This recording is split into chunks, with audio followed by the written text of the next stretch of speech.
dharmārthakāmamokṣeṣu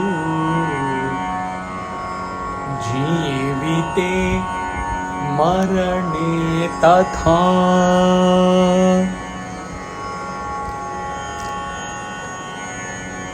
kasyāpyudāracittasya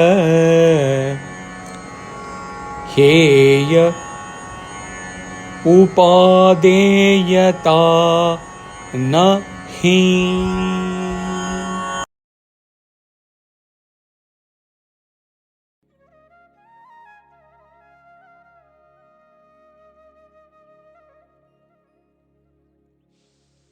Where is the broad-minded person who has neither attraction for nor aversion to petty dharma, worldly prosperity artha, desire fulfillment kama, and liberation moksha, as well as life and death.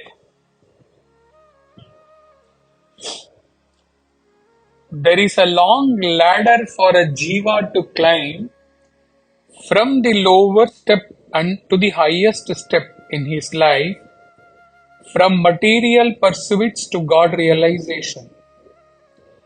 In the material pursuits, artha and kama come.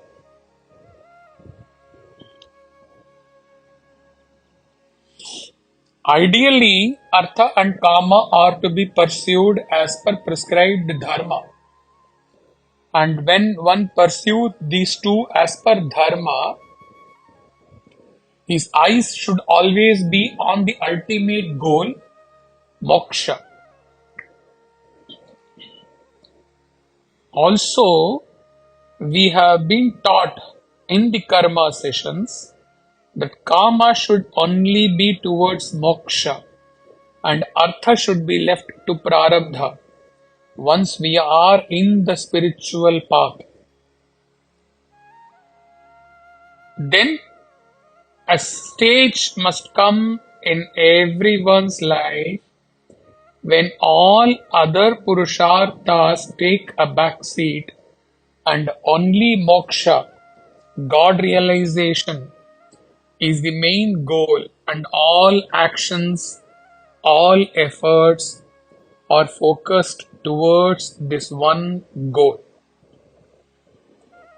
Ashtavakra is talking here about a man of wisdom who does not hate nor desire any of the purushartha, accepting gracefully whatever comes his way without any desire or greed. Now, how should a sincere sadhaka pursue these purushartha? Artha. Efforts could be made if he is the breadwinner for the family, and after efforts, the results should be left to God. He neither advises his disciples to stop pursuing artha, as he has no aversion towards artha. Kama. As far as jnani is concerned, there would be no kama for a jnani. But when it comes to sadhakas, the Guru does not condemn disciples still pursuing kama, depending upon their age, depending upon their stage in their life, subject to within the boundaries of the moral dharma.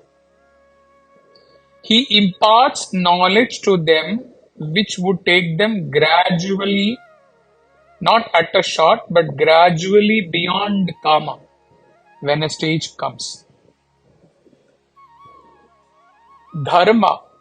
pursuance of artha and kama could be taken up with the Atma Dharma, goal of God realization, illumining the dharma with which artha kama could be taken.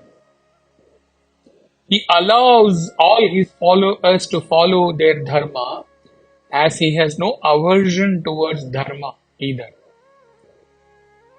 Moksha, though the Guru has transcended moksha as well, nevertheless, he tirelessly teaches all his disciples that this is the only Purushartha to be sincerely pursued with intense craving, while the other three get followed in the backdrop of this Purushartha.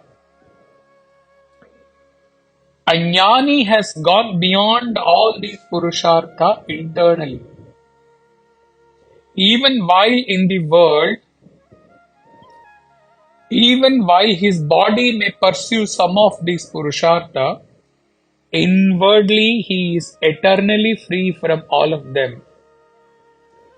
He may be an office goer, he may be having some business, he may still be maintaining his family, he may still be discharging his duties as a householder, but the beauty is that all the Purushartha get performed by the Jiva in him, whereas as a Jivan Mukta, he is unable to think or deliberate on any Purushartha.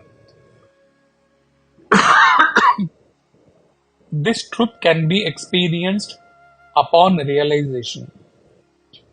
Never can this be understood at intellectual level. And lastly, he does not have attraction for life, or he does not fear death. In the case of a jnani, there is no longing for life. Therefore, there is no fear of death either. Only when there is love for life, there can be fear of losing that life. In fact, both this longing for life or fear of death are superfluous, as there are no thoughts on life or death at all at that state. Let us look at the commentary. It's a very brief commentary, so let's go through it entirely.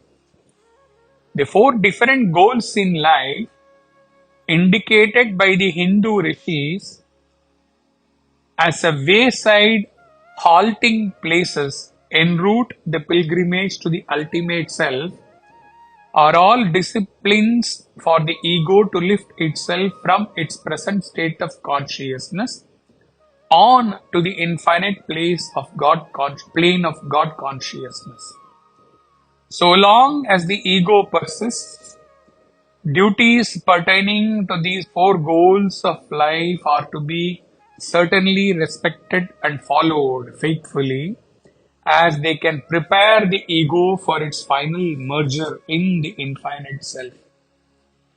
Rare indeed is the man of infinite wisdom, the true sage, who has risen above these four worldly goals of life, meaning who has ended his ego and therefore has become indifferent to all of them. Life and death are conditions of the body over which the ego alone can, in its delusion, grow anxious. To the immortal self, the existence or the absence of the illusory body is of no consequence at all. Why should the ocean worry over the birth and death of a whale? Acharya leaves the commentary with this precious question mark. Hari Om Tat Sat.